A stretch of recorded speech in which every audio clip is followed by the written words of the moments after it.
ನಿಮ್ಮ ಪಾಸ್ಟ್ ನಿಮ್ಮ life control ಮಾಡ್ತಿಲ್ಲ ಅಂದ್ರೆ, ಈಗ ನಿಮ್ಮ ಹ್ಯಾಪಿನೆಸ್ನ ಸಂಪೂರ್ಣವಾಗಿ ಡಿಸ್ಟ್ರಾಯ್ ಮಾಡ್ತಿರೋದು ಬೇರೆಯವರ ಅಪ್ರೂವಲ್ ಬೇಕೆಂಬ ಆ ಹಿಡನ್ ಅಡಿಕ್ಷನ್ ಆಗಿದ್ರೆ, ಬನ್ನಿ ಇಂದಿನ ಈ ವಿಶ್ಲೇಷಣೆಯಲ್ಲಿ ಇದರ ಬಗ್ಗೆ ಡೀಪ್ ಆಗಿ ನೋಡೋಣ. ಗೊತ್ತಾ, ಹೆಚ್ಚಿನ ಜನರಿಗೆ ತಮ್ಮ ಲೈಫಿನ ಬಹುದೊಡ್ಡ ಸತ್ಯ ಅರ್ಥನೇ ಆಗೋದಿಲ್ಲ. ಅವರ ಅನ್ಹ್ಯಾಪಿನೆಸ್ ಅಥವಾ ಅತೃಪ್ತಿ ಅನ್ನೋದು ಬೇರ್ಯಾರೋ ಕಟ್ಟಿದ ಒಂದು ಜೈಲಲ್ಲ, ಬದಲಾಗಿ ನಾವಾಗಿಯೇ ಆರಿಸ್ಕೊಂಡ ಒಂದು ಹೈಡಿಂಗ್ ಪ್ಲೇಸ್, ಅಡಗುತಾಣ. ಅದು ಹೇಗೆ ಅಂತೀರಾ? ಹೇಳ್ತೀನಿ ಕೇಳಿ. ಮೊದಲನೇದಾಗಿ, ಈ ಒಪ್ಪಿಗೆಯ ಬಂಧನ ಅಂದ್ರೆ ವ್ಯಾಲಿಡೇಷನ್ ಪ್ರೆಸೆಂಟ್ ಬಗ್ಗೆ ಮಾತಾಡೋಣ. ನಮ್ಮ ಇವತ್ತಿನ ಈ ವಿಶ್ಲೇಷಣೆಗೆ ಮೂಲ ಇಚಿರೋ ಕಿಶಿಮಿ ಮತ್ತೆ ಫುಮಿತಾಕೆ ಕೋಗಾ ಅವರು ಬರೆದಿರೋ ದ ಕರೇಜ್ ಟು ಬಿ ಡಿಸ್ಲೈಕ್ಡ್ ಅನ್ನೋ ಅದ್ಭುತವಾದ ಪುಸ್ತಕ. ಇದು ಮಾಡರ್ನ್ ಸೈಕಾಲಜಿಯನ್ನೇ ಸಂಪೂರ್ಣವಾಗಿ ಪ್ರಶ್ನಿಸುವ, ದಿಗ್ಭ್ರಮೆಗೊಳಿಸುವ ಒಂದು ಫಿಲಾಸಫಿಕಲ್ ಡೈಲಾಗ್. ನಾವು ನಮ್ಮ ಎಂಟೈರ್ ಲೈಫ್ನ ಈ ಅಕ್ಸೆಪ್ಟೆನ್ಸ್ಗೋಸ್ಕರನೇ ಬದುಕ್ತೀವಲ್ವಾ? ಪೇರೆಂಟ್ಸಿಂದ ಹಿಡಿದು ಫ್ರೆಂಡ್ಸ್, ಟೀಚರ್ಸ್, ಹಾಗೆ ಕೊನೆಗೆ ಇಡೀ ಸೊಸೈಟಿಯಿಂದ ನಮಗೆ ವ್ಯಾಲಿಡೇಷನ್ ಬೇಕು. ಬೇರೆಯವ್ರಿಗೆ ಇಷ್ಟ ಆಗೋ ವರ್ಷನ್ ಆಗೋಕೆ ಟ್ರೈ ಮಾಡ್ತೀವಿ, ರಿಜೆಕ್ಷನ್ ಅವಾಯ್ಡ್ ಮಾಡೋಕೆ ಅಂತ ನಮ್ಮ ಪರ್ಸ್ನಾಲಿಟಿನೇ ಚೇಂಜ್ ಮಾಡ್ಕೊಳ್ತೀವಿ. ಆದರೆ ಇಲ್ಲಿರೋ ಸ್ಟ್ರೇಂಜ್ ಫ್ಯಾಕ್ಟ್ ಏನಂದರೆ, ನೀವು ಎಷ್ಟು ಈ ವ್ಯಾಲಿಡೇಷನ್ನ ಹುಡುಕ್ತಿರೋ ಅಷ್ಟೇ ಪವರ್ಲೆಸ್ ಆಗ್ತಾ ಹೋಗ್ತೀರಾ. ಮುಂದಿನ ಭಾಗ, ಟ್ರಾಮಾ ಎಂಬುದು ಸುಳ್ಳು. ಟ್ರಾಮಾ ಇಸ್ ಅ ಲೈ. ಈ ಕಾನ್ಸೆಪ್ಟು ಒಂದು ಟೆರಿಫೈಯಿಂಗ್ ಐಡಿಯಾನ ಇಂಟ್ರೊಡ್ಯೂಸ್ ಮಾಡುತ್ತೆ. ಫ್ರಾಯ್ಡ್ ಪ್ರಕಾರ ನಮ್ಮೆಲ್ಲ ಪ್ರಾಬ್ಲಮ್ಸ್ಗೆ ನಮ್ಮ ಹಿಂದಿನ ಆಘಾತಗಳು ಅಥವಾ ಕಹಿ ಘಟನೆಗಳು ಕಾರಣ.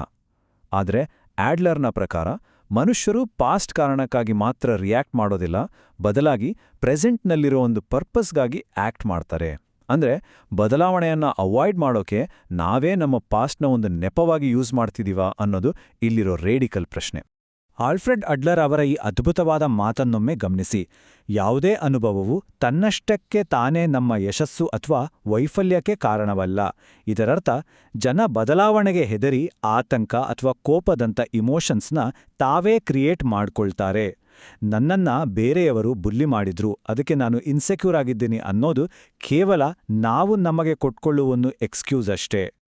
ಇಲ್ಲಿ ನಾವು ಕಲಿಬೇಕಾದ ಬಹಳ ಎಂಪವರಿಂಗ್ ಲೆಸನ್ ಒಂದಿದೆ. ನಮ್ಮ ಸಫರಿಂಗ್ಗೆ ಅಥವಾ ನರಳುಗುವಿಕೆಗೆ ಪ್ರೆಸೆಂಟಲ್ಲಿ ಒಂದು ಪರ್ಪಸ್ ಇದೆ ಅಂತ ಆದ್ರೆ, ನಮ್ಮ ಫ್ಯೂಚರ್ನ ಚೇಂಜ್ ಮಾಡೋ ಆಬ್ಸಲ್ಯೂಟ್ ಏಜೆನ್ಸಿ ನಮ್ಮ ಕೈಯಲ್ಲೇ ಇದೆ. ನಮ್ಮ ಫ್ಯೂಚರ್ ಫಿಕ್ಸ್ಡ್ ಅಲ್ಲ ಬಾಸ್. ನಮ್ಮ ಪಾಸ್ಟ್ ನಮಗೆ ಏನ್ ಮಾಡಿದೆ ಅನ್ನೋದಕ್ಕಿಂತ ನಾವು ಆ ಪಾಸ್ಟ್ಗೆ ಏನ್ ಮೀನಿಂಗ್ ಕೊಡ್ತೀವಿ ಅನ್ನೋದು ಬಹಳ ಮುಖ್ಯ. ನೆಕ್ಸ್ಟ್, ಎಲ್ಲಾ ಸಮಸ್ಯೆಗಳು ಸಾಮಾಜಿಕ. Suffering is social. ಅಡ್ಲರ್ ಅವರ ಈ ಪವರ್ಫುಲ್ ಸ್ಟೇಟ್ಮೆಂಟ್ನ ಸ್ವಲ್ಪ ಆಳವಾಗಿ ಅರ್ಥ ಮಾಡ್ಕೊಳ್ಳಿ. ಎಲ್ಲ ಸಮಸ್ಯೆಗಳು ಇಂಟರ್ಪರ್ಸನಲ್ ರಿಲೇಷನ್ಶಿಪ್ ಪ್ರಾಬ್ಲಮ್ಸ್ ಆಗಿವೆ. ಇದು ಲಿಟ್ರಲಿ ನಿಜ. ನಾವು ಅನುಭವಿಸೋ ಪ್ರತಿಯೊಂದು ನೋವು, ಪ್ರತಿಯೊಂದು ಇನ್ಸೆಕ್ಯೂರಿಟಿ ಬರೋದೇ ಈ ಸೊಸೈಟಿಯಿಂದ ಮತ್ತೆ ಬೇರೆ ಜನರ ಜೊತೆ ನಾವಿಟ್ಟಿರೋ ಸಂಬಂಧದಿಂದ. ಒಮ್ಮೆ ಈ ಪ್ರಶ್ನೆ ಕೇಳ್ಕೊಳ್ಳಿ, ಒಂದು ವೇಳೆ ಇಡೀ ಯೂನಿವರ್ಸ್ನಲ್ಲಿ ನಾವು ಕಂಪ್ಲೀಟಾಗಿ ಒಬ್ಬಂಟಿಯಾಗಿದ್ರೆ, ಬೇರೆ ಯಾರೂ ಇಲ್ಲದೇ ಇದ್ರೆ ಏನಾಗ್ತಿತ್ತು? ನಮ್ಮೆಲ್ಲ ಇನ್ಸೆಕ್ಯೂರಿಟೀಸ್ ಆನ್ ದ ಸ್ಪಾಟ್ ಗಾಯಬಾಗ್ಬಿಡ್ತಿತ್ತು. ಯಾಕಂದ್ರೆ ನಮ್ಮನ್ನು ನಾವು ಕಂಪೇರ್ ಮಾಡ್ಕೊಳ್ಳೋಕ್ಕೆ ಅಲ್ಲಿ ಯಾರೂ ಇರ್ತಿರ್ಲಿಲ್ಲ ಅಲ್ವಾ? ಆದರೆ ಮಾಡರ್ನ್ ಲೈಫ್ ಹೇಗಿದೆ ಅಂದರೆ, ಸ್ಟೇಟಸ್, ಲುಕ್ಸ್, ಸಕ್ಸೆಸ್ ಮತ್ತು ಅಟೆನ್ಷನ್, ಈ ಎಲ್ಲದರಲ್ಲೂ ನಾವಿಲ್ಲಿ ಕಾನ್ಸ್ಟೆಂಟ್ ಆಗಿ ಕಾಂಪೀಟ್ ಮಾಡ್ತಾನೇ ಇರಬೇಕು. ಸೋಷಿಯಲ್ ಮೀಡಿಯಾ ನಮ್ಮ ಲೈಫ್ನ ಒಂದು ಸ್ಕೋರ್ ಬೋರ್ಡ್ ಥರ ಮಾಡಿಬಿಟ್ಟಿದೆ. ಯಾರಿಗೂ ಸರಿಯಾಗಿ ಅರ್ಥವಾಗದ ಈ ಗೇಮ್ನಲ್ಲಿ ಗೆಲ್ಲೋಕೆ ಟ್ರೈ ಮಾಡಿ ಎಲ್ಲರೂ ಲಿಟ್ರಲಿ ಎಕ್ಸಾಸ್ಟ್ ಆಗಿದ್ದಾರೆ. ಇದರಿಂದ ಹೊರಬರೋಕೆ ಇರೋ ಪ್ರಾಕ್ಟಿಕಲ್ ಟೂಲ್ ಕೆಲಸಗಳ ವಿಭಜನೆ ಅಥವಾ ಸೆಪರೇಷನ್ ಆಫ್ ಟಾಸ್ಕ್ಸ್. ಸೋಷಿಯಲ್ ಪ್ರೆಷರ್ನ ಫೇಸ್ ಮಾಡ್ತಿರೋವಾಗ ನಮ್ಗೆ ನಾವೇ ಕೇಳ್ಕೊಳ್ಬೇಕಾದ ಅಲ್ಟಿಮೇಟ್ ಪ್ರಶ್ನೆ ಇದು ಯಾರ ಕೆಲಸ? ಹೌದು, ಹೂಸ್ ಟಾಸ್ಕ್ ಇಸ್ ದಿಸ್? ಇದು ನಿಮ್ಮ ಥಿಂಕಿಂಗ್ ಪ್ರಾಸೆಸ್ನ ಕಂಪ್ಲೀಟಾಗಿ ಚೇಂಜ್ ಮಾಡೋ ಒಂದು ಬ್ರಹ್ಮಾಸ್ತ್ರ. ಇದನ್ನ ಅಪ್ಲೈ ಮಾಡೋದು ಹೇಗೆ? Simple, 3 steps. ಮೊದಲು ಟಾಸ್ಕ್ ಅಥವಾ ಕೆಲಸವನ್ನ ಐಡೆಂಟಿಫೈ ಮಾಡಿ. ಆಮೇಲೆ ಇದು ನನ್ನ ಕೆಲಸನಾ ಅಥವಾ ಬೇರೆಯವ್ರದಾ ಅಂತ ಕೇಳ್ಕೊಳ್ಳಿ. ಫೈನಲ್ ಆಗಿ ಬೇರೆಯವರ ಕೆಲಸಗಳನ್ನು ಕಂಪ್ಲೀಟಾಗಿ ಬಿಟ್ಟುಬಿಡಿ. ನಮ್ಮ ಕಂಟ್ರೋಲ್ನಲ್ಲಿ ಇರೋದಕ್ಕೂ ಮತ್ತೆ ಬೇರೆಯವರಿಗೆ ಸೇರಿರೋದಕ್ಕೂ ಮಧ್ಯೆ ಬೌಂಡ್ರಿ ಹಾಕೋದು ಆಬ್ಸಲ್ಯೂಟ್ಲಿ ಕ್ರೂಷಲ್. ಇಲ್ಲೊಂದು ಕ್ರಿಸ್ಟಲ್ ಕ್ಲಿಯರ್ ಕಾಂಟ್ರಾಸ್ಟ್ ಇದೆ ನೋಡಿ. ನಾವು ಹೇಗೆ ಬದುಕಬೇಕು ಅನ್ನೋದು ನಮ್ಮ ಕೆಲಸ, ಆದರೆ ಜನ ನಮ್ಮ ಬಗ್ಗೆ ಏನು ಯೋಚಿಸ್ತಾರೆ ಅನ್ನೋದು ಅವರ ಕೆಲಸ. ಪ್ರಪಂಚದ ಎಲ್ಲರ ಒಪಿನಿಯನ್ ಮ್ಯಾನೇಜ್ ಮಾಡೋಕೆ ಹೋದರೆ ನಾವೇ ಡಿಸ್ಟ್ರಾಯ್ ಆಗ್ತೀವಿ. ಯಾವಾಗ ನಾವು ಬೇರೆಯವರ ಎಕ್ಸ್ಪೆಕ್ಟೇಷನ್ಸ್ ಅನ್ನೋ ಲಗೇಜ್ನ ಕೆಳಗಿಳಿಸ್ತೀವೋ ಆ ಕ್ಷಣ ಮೈಂಡ್ ಲೈಟ್ ಆಗುತ್ತೆ. ವರ್ಷಗಳ ನಂತರ ಮೊದಲ ಬಾರಿಗೆ ನೆಮ್ಮದಿಯಾಗಿ ಉಸಿರಾಡದ ಫೀಲಿಂಗ್ ಬರುತ್ತೆ. ಈಗ ಬರೋಣ ಈ ವಿಶ್ಲೇಷಣೆಯ ಕ್ಲೈಮ್ಯಾಕ್ಸಿಗೆ, ನಿಜವಾದ ಸ್ವಾತಂತ್ರ್ಯ, ದ ಟ್ರೂ ಫ್ರೀಡಮ್. ಹಾಗಾದ್ರೆ ನಿಜವಾದ ಸ್ವಾತಂತ್ರ್ಯ ಅಂದ್ರೇನು?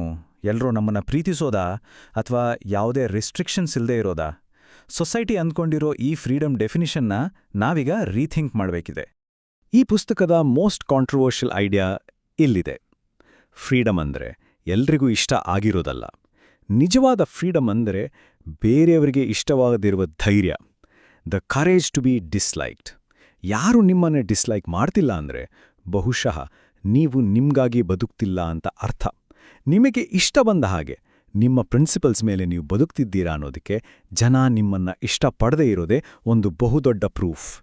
ಹೆಚ್ಚಿನ ಜನ ಕ್ರಿಟಿಸಿಸಮ್ನ ಅವಾಯ್ಡ್ ಮಾಡೋಕಂತ ತಮ್ಮ ರಿಯಲ್ ಪರ್ಸನಾಲಿಟಿನೇ ಸ್ಯಾಕ್ರಿಫೈಸ್ ಮಾಡ್ತಾರೆ. ರಿವಾರ್ಡ್ ಆ್ಯಂಡ್ ಪನಿಷ್ಮೆಂಟ್ ಅನ್ನೋ ಎಕ್ಸ್ಪೆಕ್ಟೇಷನ್ಸ್ನಲ್ಲೇ ಬದುಕ್ತಾರೆ. ಆದರೆ ಅದರ ಕಾಸ್ಟ್ ಹ್ಯೂಜ್. ನೀವು ನಿಧಾನವಾಗಿ ಡಿಸಪಿಯರ್ ಆಗ್ತೀರಾ. ಸೊ ಕೇವಲ ಬೇರೆಯವರನ್ನ ಮೆಚ್ಚಿಸೋ ಪರ್ಫಾರ್ಮೆನ್ಸ್ ಆಗೋದನ್ನ ನಿಲ್ಲಿಸಿ ಒಬ್ಬ ನೈಜ ವ್ಯಕ್ತಿಯಾಗಿ ಪರ್ಸನ್ ಆಗಿ ಬದುಕೋಕ್ ಸ್ಟಾರ್ಟ್ ಮಾಡಿ. ಈ ಯೂನಿವರ್ಸಲ್ ವ್ಯಾಲಿಡೇಷನ್ನ ಅಥವಾ ಗುರುತಿಸ್ಕೊಳ್ಬೇಕು ಅನ್ನೋ ಹಂಬಲನ ಯಾವಾಗ ನಾವು ಬಿಡ್ತೀವೋ ಆವಾಗ ನಿಜವಾದ ರಿಲೀಫ್ ಸಿಗುತ್ತೆ. ರಿಲೇಷನ್ಶಿಪ್ಸು, ಆಂಗ್ಸೈಟಿ, ಓವರ್ ಥಿಂಕಿಂಗ್ ಎಲ್ಲವೂ ಚೇಂಜ್ ಆಗುತ್ತೆ. ಲೈಫ್ ಕ್ವೈಟ್ ಆಗುತ್ತೆ. ಮನ್ಸು ಕಾಮ್ ಆಗುತ್ತೆ.